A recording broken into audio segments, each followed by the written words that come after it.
A partir de acá, la conducción la va a tener o la va a llevar ahorita el compañero Juan Pablo Jardón. Y finalmente, para ir cerrando esto, le toca ya al compañero Jardón. Y finalmente, no hay que echar por la borda que el próximo 5 de junio es el Día Mundial del Medio Ambiente y que es un espacio importante para reflexionar sobre la situación que tenemos en todos los aspectos y de lo que hemos hecho de este planeta y de nuestro espacio que es la ciudad de Puebla.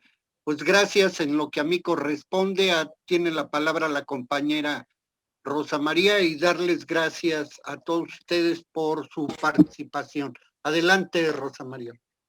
Buenas tardes, muchas gracias, señor Gerardo. Yo soy Rosa María Gómez y soy ciudadana. A mí me invitaron los jubilados de la Asociación 15 de agosto y me pareció muy interesante su reunión.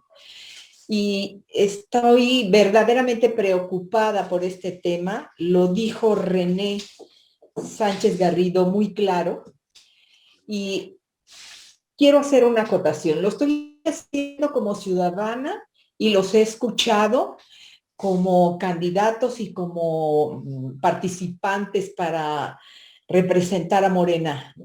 Yo voté por Morena, yo creo en Morena, pero también me han decepcionado. Como ciudadana me han decepcionado. Y lo voy a decir perfectamente claro. Yo recuerdo que Claudia Rivera en su campaña hizo hincapié, hizo una promesa de campaña diciendo que ella iba a solucionar el problema del agua y que iba a quitar la concesión. Eso me preocupa porque realmente es un problema que estamos viviendo todos los ciudadanos y sufriendo.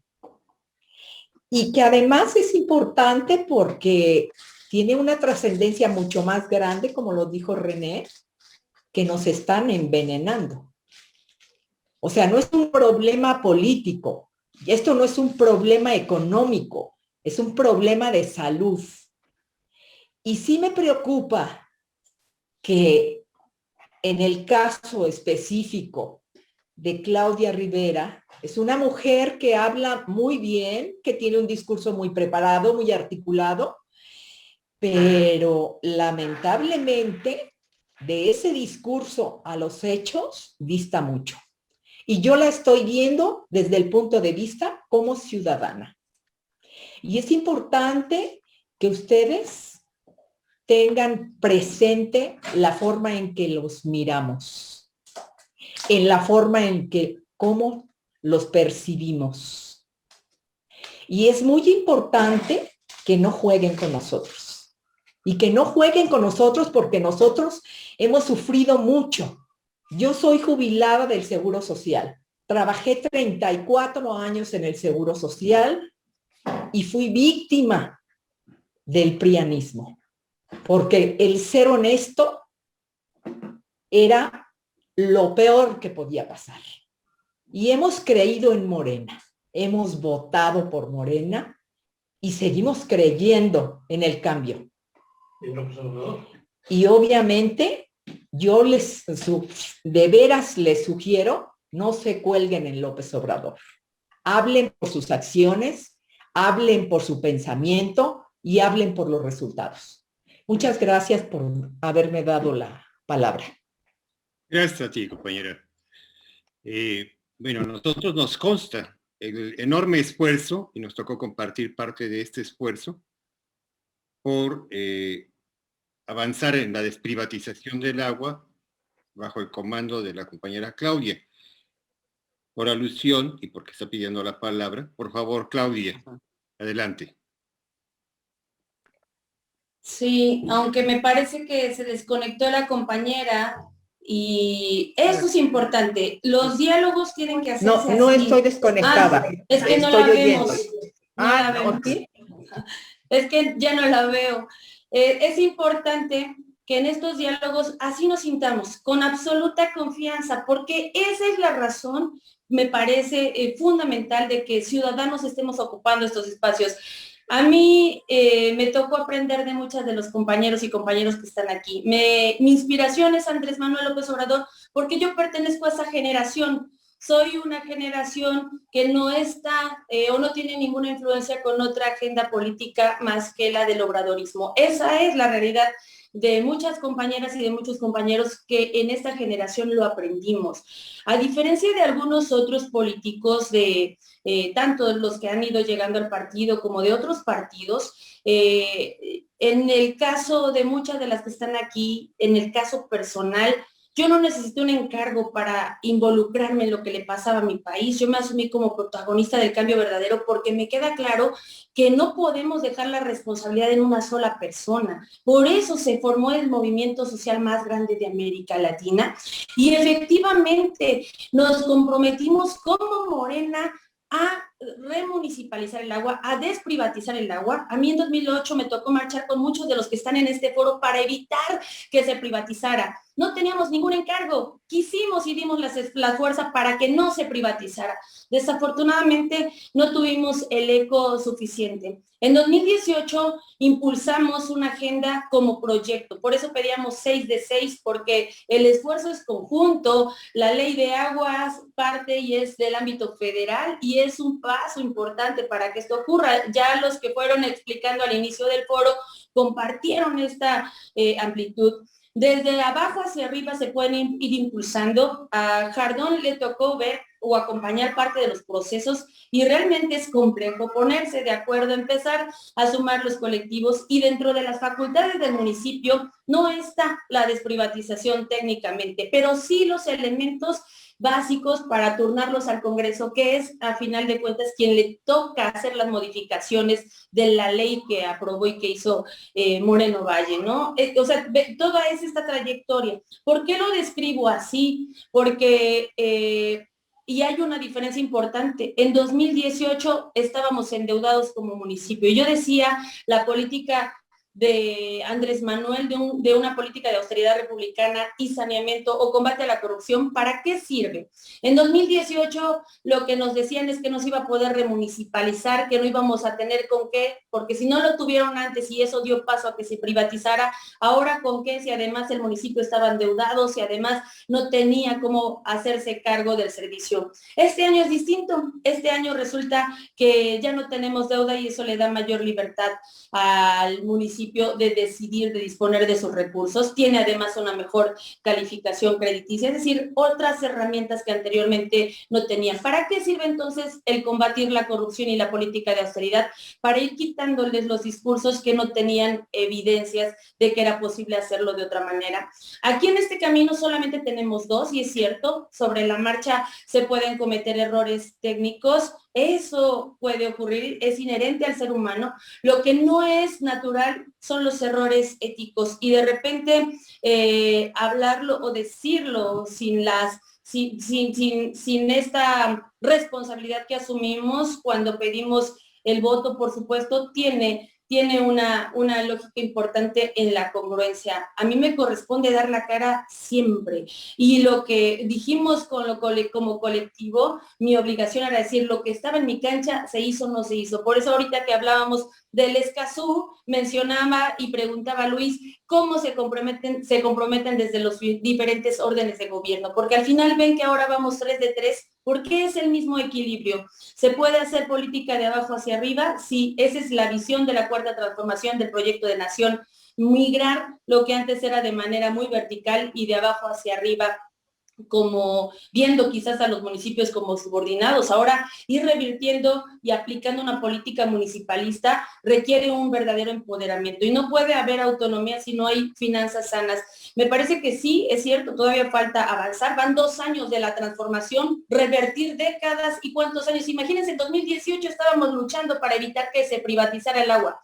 De 2018 a la fecha, los 13 años que llevamos caminando, 2 de la transformación para revertir por lo menos una década de privación de un derecho humano como es el agua. Sé que el reto suena y podrá dar impotencia, pero el presidente también ha dicho, no hay que cansarnos y hay que aprender de las áreas de oportunidades que se identificaron. Solamente hay dos caminos, el de continuar con la transformación e ir aprendiendo cómo vamos a hacer esta coordinación, cómo vamos a lograr sumar todas estas voluntades, cómo vamos a lograr entre todas, no es la responsabilidad de una persona, es un colectivo, por eso es el movimiento social más grande de América Latina y por eso es el proyecto de nación con todas y con todos.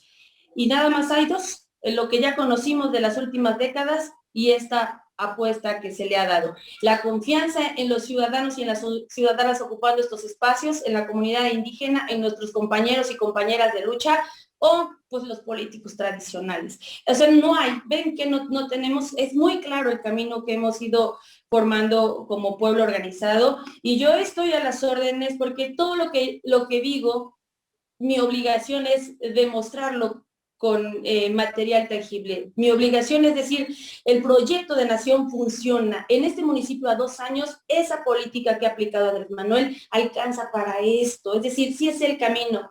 Yo creo, y también esa es mi obligación, dar testimonio. Si otros municipios, si otros estados tantito aplicaran la estrategia que el presidente ha planteado, de verdad que la transformación la estaríamos viendo en otra dinámica. Si les dieran tantita la oportunidad al presidente, la realidad es que ha habido muchos gobernadores, como saben, en todo el país, algunos presidentes municipales que no están con la cuarta transformación y que no han dadose la oportunidad de aplicarla. Pero yo puedo dar testimonio de que la estrategia que él ha aplicado funciona. No hay punto de comparación. A ningún otro le había tocado una pandemia como la que ha tocado a él y él ha salido. Y aquí, por lo menos, evidencia de algunos elementos se han alcanzado para decir en estos 2 años que funciona la estrategia que a nivel nacional se está implementando y me parece vale la pena que la defendamos fuerte. Gracias, compañera Claudia. Están pidiendo la palabra el compañero René Sánchez Galindo y Pedro José Bravo de Jalapa. Hacer un comentario breve. Política es correlación de fuerzas. Política es sumar de un lado o del otro. Balancear. No es posible hacer cambios de fondo, ni en el tema del agua, ni en ningún otro, sin la participación directa. No es nada más exigir, es entrarle también. Sumar coordinadamente con quien está entrando. Y ahí hay un juego de fuerzas. Efectivamente, el tema del agua, nos decía René, está en la cancha del Congreso, del Estado y del gobierno del Estado, no del municipio en este momento. René, por favor. Sí, René. Sí, ya lo dijiste tú. Justo eso quería comentar. El municipio hizo su parte. Solicitamos la devolución. Bueno, el Cabildo solicitó la devolución de las facultades al municipio, al Congreso, y después solicitó la revocación de la concesión.